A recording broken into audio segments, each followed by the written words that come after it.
One of the first things I learned how to make, except for my family's Italian food that I grew up with, was a real omelet. And of course, I learned it from the French chef herself, Julia Child.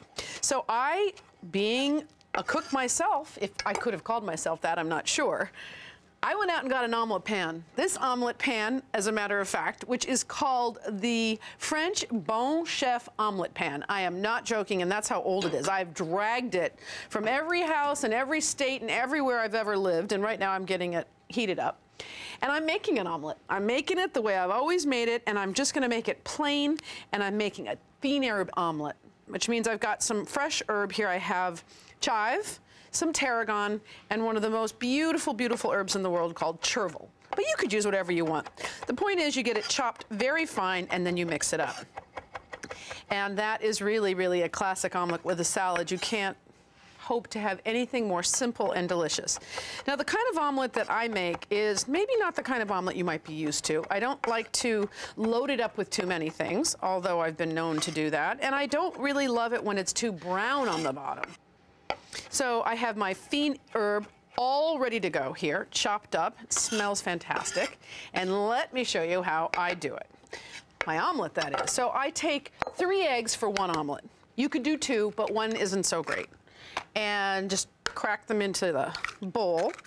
And I add a couple tablespoons of water just to thin it out and get it moving. And I just dump that right in there. And a pinch of salt just breaks down those whites a little bit, and then get it whipped up. And that's important. My omelet pan, my kids know, so I've got my cast iron and I have my omelet pan. There has been 1 or 2 times in the life of our family where I've come in and someone has put like a hamburger in my omelet pan, and I'm gonna tell you, that does not make me very happy.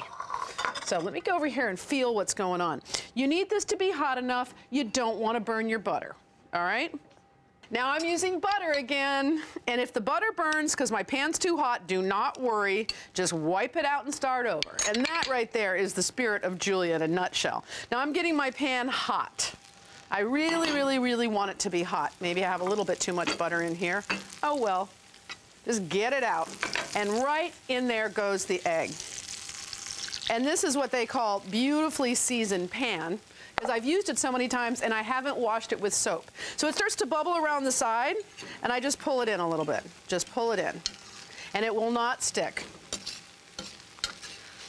And then if you need to, you can even kind of go like that a little bit and just bring it off the side.